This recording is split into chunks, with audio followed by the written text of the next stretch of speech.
Hey everyone, welcome back to Crazy Editors.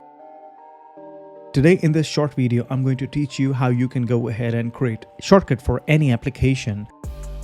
You're using Windows 10 or Windows 11, and if you are willing to create a shortcut on desktop for a specific application, then there are two ways to do it. I want to create a shortcut for Excel. Here's the method number one. Go ahead and click on the startup button at the bottom. Now type the name of an application, such as Excel. And if I want to create a desktop shortcut for Excel, I need to go ahead and look for this option here. Open file location.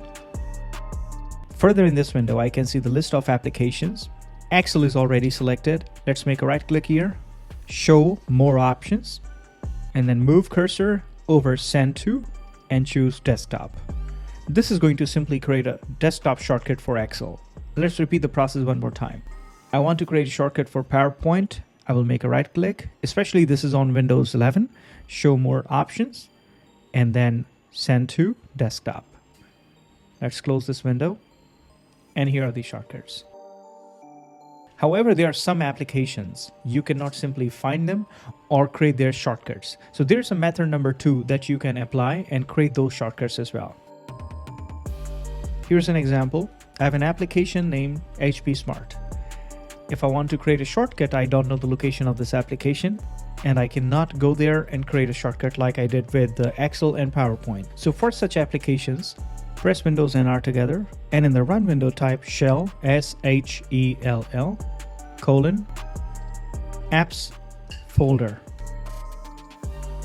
Now in this directory, you can definitely find all applications installed on your computer. From here, you can go ahead and make a right click on any application and create a shortcut to the desktop directly. Just like that. This is how easy it was. So within a couple of minutes, you can go ahead and create any application shortcut on your Windows 11 or Windows 10 computer. If this video helped you, don't forget to hit that like button and subscribe Crazy Editors for future tech tips, tricks, and solutions. Until next time, you take care of yourself, and I'll see you in the next one.